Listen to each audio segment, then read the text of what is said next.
Hello, and thank you for tuning in to the third and final Trip Hacks DC live video of 2019. If you're watching this on the replay, I hope that you're going to stick around for the whole video.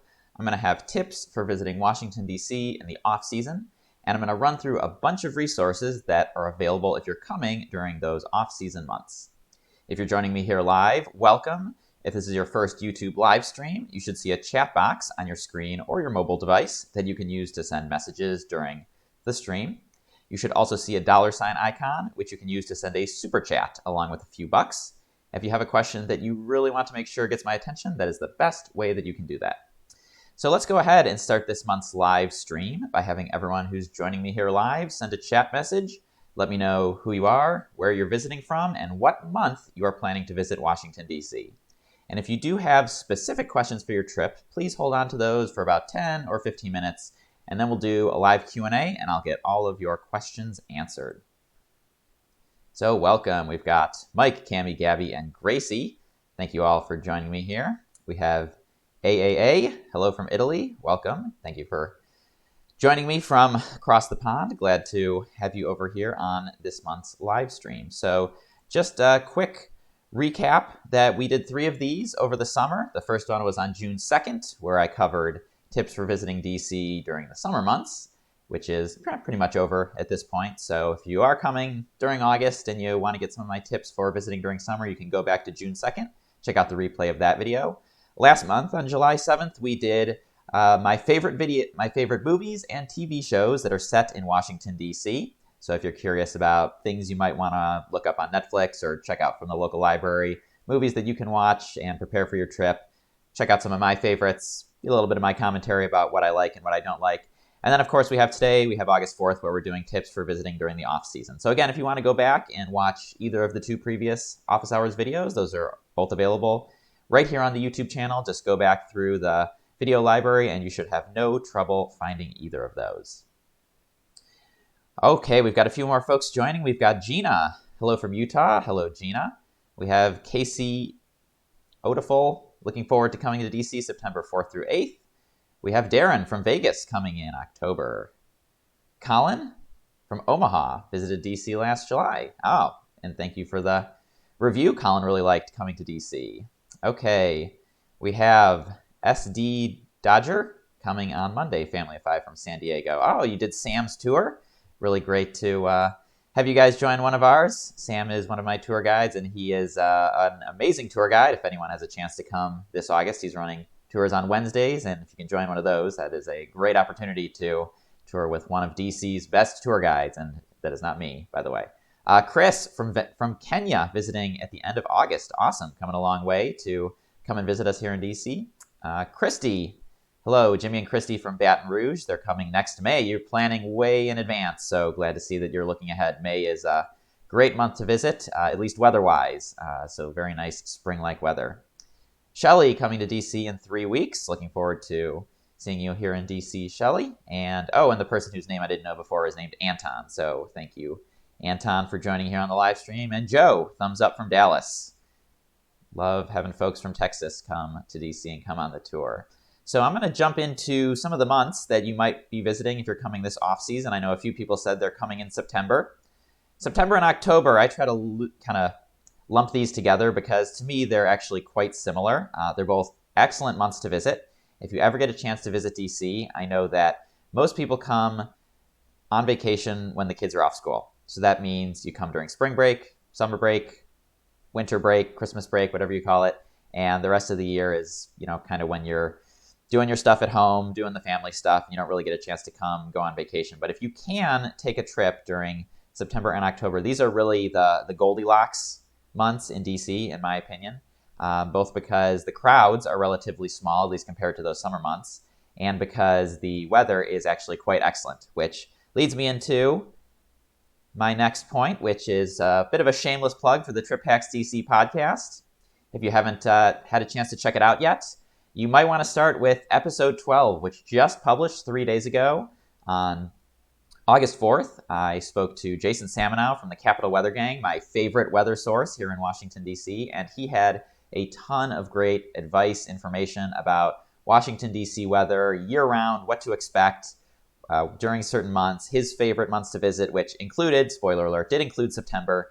His other favorite was May. So if you can come during September, that is a great month. But my personal favorite month, weather-wise, is October. So Jason and I don't fully agree on the best month, but I think you really can't do wrong in either of those months. So you will do very well if you come during September or you come during October weather-wise. Now, another important thing to know about September and October is that it's when business travel starts to pick up. And you might think that this isn't a big deal. You're coming on vacation. What do you care about people who are here on business trips or here attending conventions or conferences? And it matters because when people are here on business, hotel rates go up. So even though August is during summer vacation season, August actually has some of the cheapest hotel rates of the entire year for the simple reason that there aren't business travelers here and they aren't taking up the rooms. There are conferences and conventions that can bring tens of thousands of people to Washington, D.C. at once. I had a group last year who was visiting because they were in D.C. for the National Orthodontists Convention, and there were 20,000 orthodontists in Washington, D.C. All at the same time. So you can imagine 20,000 people plus their plus ones or their families tagging along. That's a lot of hotel rooms that are getting taken up. And so when you come in September and October, you're going to want to keep that in mind. And so I have a bunch of resources that I'm going to pull up right now. I have a playlist that I made on YouTube about hotels, where to stay, getting a great rate on your room. I highly recommend if you haven't had a chance to check these videos out. These are 4 videos in this playlist. It only takes you about 20 minutes to watch through them and get a sense of how to get a deal, how to get a good rate on your accommodations, and that will also lead into the point that I want to make, which is to book early. With September and October, you want to book early because you want to make sure that you don't wait too long and then find out that, a conference came in and they're out of rooms in the block because more people came than they were expecting. So that's an important one to keep in mind when you're thinking about visiting in these months like September and October. All right, so we have a few more folks who joined. Marie is visiting from Tennessee, planning to come to DC next June. All right, I'm glad to see that you're already watching the videos. Your trip is quite far away, but it's always great to plan ahead. Charlie, we have visiting from Wisconsin in September. First time in 40 years. Well, some things have changed a lot in 40 years. Other things, like the Lincoln Memorial and the Jefferson Memorial, you will probably remember exactly as you remembered them. Maybe a few more crowds, though. That's definitely one thing that has changed in 40 years, the crowds. Alex A., best guide in DC. Oh, thank you. Glad that you think that. I'm not sure if it's objectively true. Some of my other guides are also quite good. So if you ever come on a Trip Hacks DC tour and you get one of my other guides, they will take excellent care of you. So let's move into November, which is kind of an in-between month. It's an interesting one. November is the month that people typically think of because of Thanksgiving. And if you can come to DC the week of Thanksgiving, you are going to get the place to yourself. Thanksgiving week is honestly one of my favorite, if not my favorite weeks in DC, because there just aren't that many people here, locals or tourists. We have a lot of folks who travel out of town to go see family. We don't have a lot of tourists or visitors here because they're traveling out of town to see their family. And so the museums, the Smithsonian museums at least, are open 364 days a year, and that includes Thanksgiving. And Thanksgiving Day is honestly one of my favorite days to go and see those museums because, there are a few other days during the year when you can really have the place and feel like it's just for you. It's not to say that there's not going to be anybody there, but it's going to be a lot smaller crowds than if you came in July or you came during spring break or one of those peak season months. So week of Thanksgiving is actually an excellent time to come. And hotel rates are rock bottom because, believe me, there are 0 people here on business travel the week of Thanksgiving. There are no conferences, no conventions happening, so you can get a great rate. The only thing is that transportation is not going to be cheap. Airline tickets, train tickets, those are going to be expensive because everybody's traveling for the standard Thanksgiving activity. So if you do want to come to DC during Thanksgiving, just get your transportation taken care of as soon as possible because you'll want to make sure that you don't wait too long and get stuck with high fares for your transportation. Then we move into December. December is, of course, the month with all the holidays, and I really love December in DC. It's a great month because right now it's August. We've had record heat this summer. We had 110-degree feeling day, 115-degree feeling day in July, and it just has felt really miserable. So at this moment in the summer, I'm always looking forward to December, looking forward to the cooler weather. And of course, December is when we have all of the cool Christmas and holiday stuff. And so if you are interested in visiting during the holidays, I have a few videos that you might want to check out. First one, what to do in Washington, D.C. during Christmas. This is the one I made, pretty early on in Trip Hacks DC. And this one talks about the standard Christmas stuff, going to see the National Christmas Tree, the Capitol Christmas Tree, the U.S. Botanic Gardens, the stuff that everybody goes to see when it's Christmas time in DC. And then last year I did another fun one, which was less touristy Christmas things to do in DC. And I think that this one I actually liked making more because it's the one that has a lot of good ideas, but is not necessarily the stuff you're going to find if you just Google things to do during DC and Christmas or around the holidays. And so there's a lot of lesser known things that you can do around here as well. And I recommend, just doing a little bit of extra research so that you can find some other cool things that you can do. And of course, I also want to plug Trip Hacks DC podcast again. Episode 4 was published last December 1st, and this is over 30 minutes of talking with my guest about things that you can do in DC during the holiday season. So if you are going to plan to come during December, I highly, highly recommend spending 37 minutes of your time listening to this podcast episode, because I think it's really going to help you out, and it's really going to help a lot of good information that you can use during your trip. Okay, so we have a few questions coming in. If you guys can hang on to those, I just have a few more months to go through, and then we'll get into the Q&A. So just to wrap up with January and February, these are solidly the winter months in DC. And these are the 2 months when things are just plain slow around here, at least for tourism. There are some January and Februaries when I do barely any tours, and there are some weekends during spring break when I do more tours in the weekend than I do during the entire month of February. So it just goes to show how slow things are around here. Now for you, what that means is if you can swing a trip, these are really great times to come because there are so few people here. And you might think, oh, well, it's cold. It's not going to be a good opportunity to go do all the things I want to do. And the thing is, it's actually not that cold here. The average temperatures in Washington, D.C. during January and February are typically above freezing. We do get a little bit of snow. I obviously put a snowman picture here on the slide, but it's generally pretty mild, and you can still go and see the monuments and memorials. I run tours year-round. I don't mind going out for 2 hours in the January or February to see the monuments and memorials. But we also have so much stuff to do indoors. Every single museum is an indoor activity. The Capitol tour, the Library of Congress tour, the U.S. Botanic Gardens, those are all indoor activities. So you really don't have to feel like you're spending all your time outdoors and that it's going to be too cold to visit. Now, the great thing about January and February is that there's actually 2 holidays built into those months. So we have Martin Luther King Jr. Day. That's the 3rd Monday in January. And then we have President's Day, which I believe is the 3rd Monday in February. And so if you have off work or your kids have off school during those, make it a long weekend. Come to DC for a long weekend, and you will be able to experience things with much smaller crowds than you would if you came a month later in mid-March when spring break is happening and cherry blossom season is getting started. So those are what I have for the off-season months. So we'll go ahead and jump into the Q&A. If you do have questions, you can go ahead and add those into the live chat right now, and I will go through and pick some of these out and do the live Q&A. So we have a question from Alex. There are squirrels in DC parks, same as in Central Park in New York City. Yes, we have plenty of squirrels in DC. They are generally not nearly as scared of humans as they should be. So when you see squirrels out in the park, don't approach them. Don't try to feed them. It's actually illegal to feed the squirrels, to feed the wildlife in Washington, D.C. Unfortunately, humans feed them things that they're not supposed to eat, and it causes lots and lots of problems for the squirrels, for the ecosystem. And so there, you'll see plenty of squirrels, but just take a look at them. Don't try to interact with them at all. Darren is coming to catch a football game. Best way to get from DuPont Circle to FedEx Field. Well, there's really no best way. If you don't have a rental car or your own car, then you can take the Metro, you can take the Blue Line, and then you can walk about a mile to the field, or you can grab a cab or an Uber or something like that from the station and ride the last mile. If you do have your own car or a rental car, you can go and tailgate. That's obviously a very big part of the NFL experience, but if you don't, then Metro will get you out there, or at least get you within a mile of your final destination. Okay, SD Dodger wants me to talk about toll roads and easy roads. I assume that means easy pass. So when you're driving into DC, there are some toll roads. Interstate 66 coming from Virginia is a toll road, and you can either have a carpool, or if you don't have a carpool, you can pay like it's a toll road. Certain lanes on the Beltway, the interstate that runs in a loop around the suburbs, same deal. You can either use the regular lanes, or you can use the easy pass lanes to speed it up a little bit.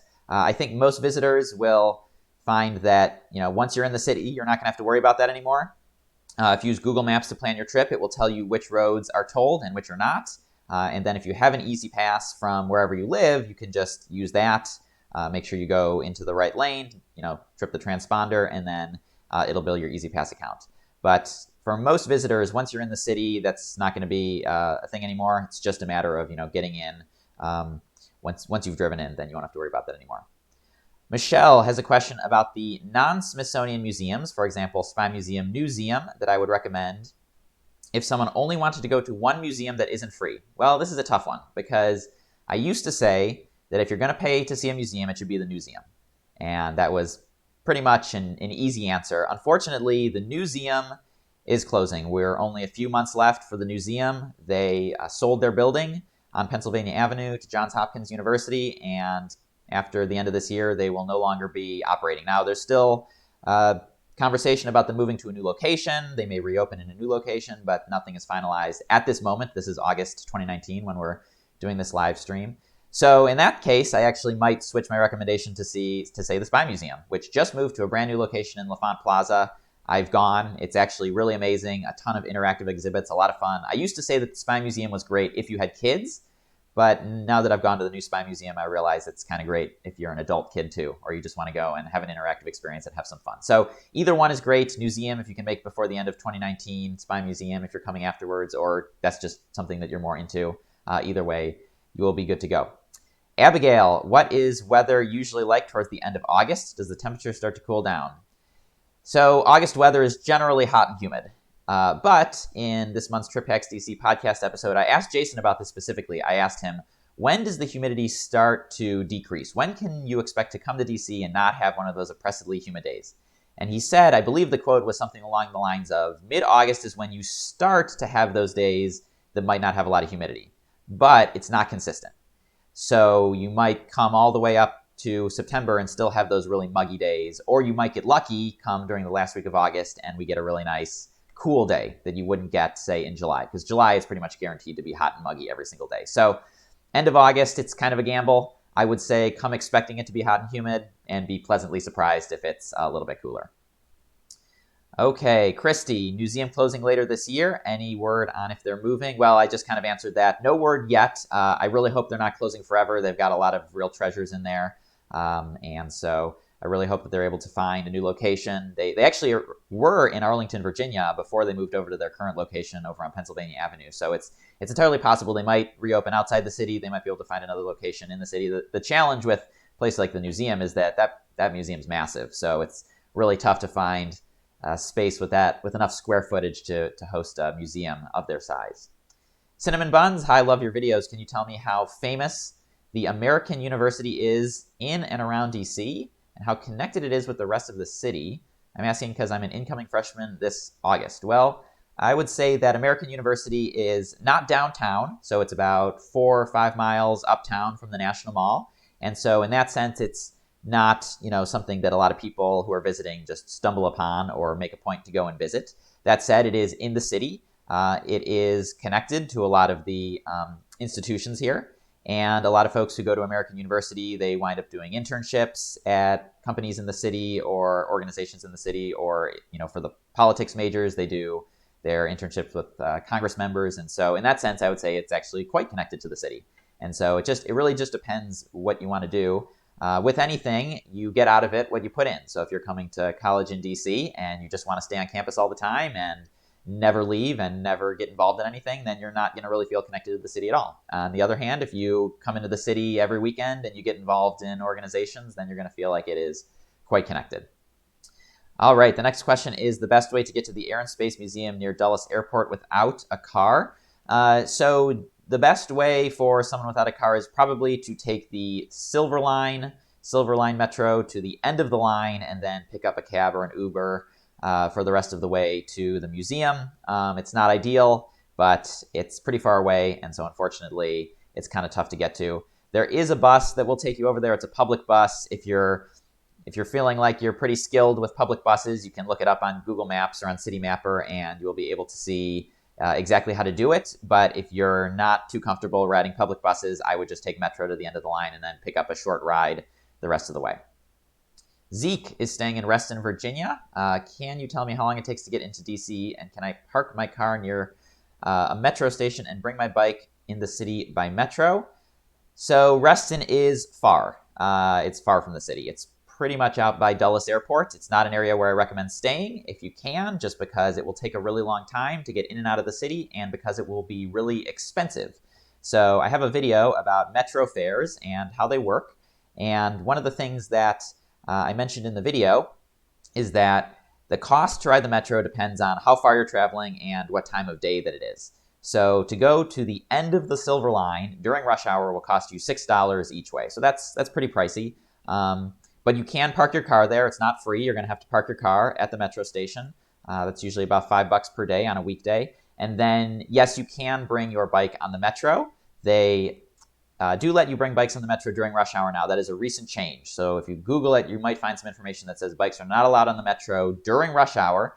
And that was the policy for many years, possibly even decades. I'm not quite sure when they created the policy. But just this year, they amended it to say that you are allowed to bring bikes on the metro during rush hour. Now, I will say, if you're doing this, try to go in the first car or the last car, because that's typically where the fewest number of people are.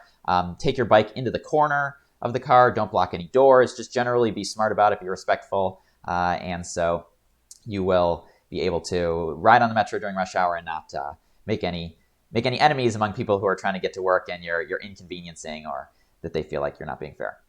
Beth, what about visiting during December? December is a great month to visit. I've got two videos about things to do during Christmas. I'm going to have an upcoming video specifically about visiting during December, so check those out in the meantime, or check out the December video when it comes up. Nicole, welcome Nicole. If you might recognize her, she joined me for a few Trip Hacks DC videos. If you don't know who Nicole is, she is a photographer who has an amazing YouTube channel, and I'm pulling it up on my screen right now. So everyone should come and check out Nicole's channel and subscribe and watch her videos. There's a ton of cool stuff here. I really enjoyed watching her video about visiting Tibet. This is a fun one about frying an egg in the sun on the hottest day of the year in DC. So lots of fun stuff. Thank you, Nicole, for checking out the live stream and for joining us, but also an American University alum. So check out her comment for answer to the question about American University. Okay, Bruca, Roblox, and more will be traveling to Denmark next year for vacations. Should I go out of IAD, BWI, or DCA?